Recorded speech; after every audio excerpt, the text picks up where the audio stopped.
everybody. If you're new to my channel, welcome, and if you're back, welcome back.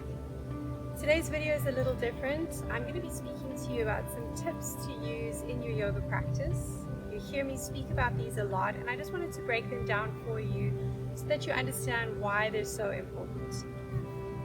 So go ahead and roll out your mat. The first tip that I'm going to give you, that you hear me speak about a lot if you follow my videos and take my classes, is raising the arch in your foot. And this is so important. So if we're going to come into a warrior two, let's take a warrior two to help you understand. We're going to square off our back foot in our warrior two. I want you to imagine an invisible line from the back foot in the middle of that back foot up to your heel. That's how you know you've got your correct grounding. And then this obviously applies to those who are fairly new to yoga.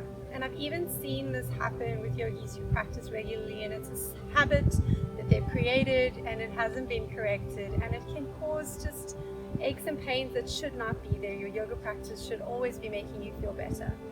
So we want to raise the arch now. What does that mean? We want to raise the arch here in the right foot. What that does, it aligns you so you're protecting your knee. You also feel that engagement more in your quad muscle, so it's allowing you to build that strength.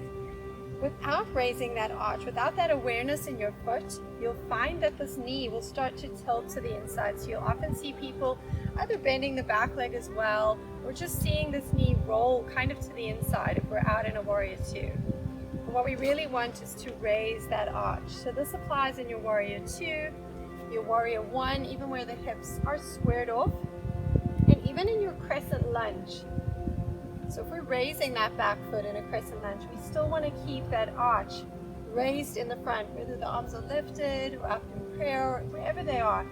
We want to be mindful that from the grounding of our feet all the way up, we're creating habits for our body as we move through our practice that are allowing us to build strength, heal injuries, and essentially feel better.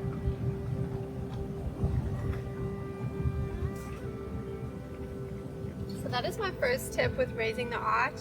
As you continue to follow my classes and videos and you hear me speak about raise the arch in your foot, I hope this gives you a little bit of a better understanding. And the second tip I want to speak about today is tucking in the chin so the back of your neck is long. So we're going to go ahead and come down onto our mats. We're going to come down all the way. And while we speak about this, raising arch in the foot, tucking the chin to chest, is essentially just to help you get the most out of your practice and to avoid things that could cause injury or strain on the body. So this would apply to even your shavasana, but let's take a happy baby to start. So if we were to take the insides of our feet in our happy baby, and if we're not tucking in the chin, what you'll find is that the chin is lifted all the way up. So the back of the neck is put under a lot of stress, as opposed to tucking the chin so the back of the neck is nice and long. So we want to keep the chin tucked in, head is flat on the mat, and the back of the neck is nice and long.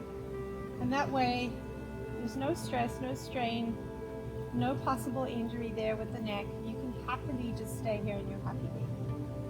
And that would apply the same in your shavasana. If you're extended with the legs out long, but your chin is up high and you're not tilting that head so that your chin is tucked in, we're just putting a lot of strain on the neck that doesn't need to be there. So these are my first two tips. If there's anything else that you'd like to find out more, you want some clarity, please pop me a message below. I'd love to hear from you, help you in your practice to make sure that your yoga practice is essentially helping you on your journey to health and wellness. Taking these tips and applying them in your practice will just give you a more enjoyable yoga experience.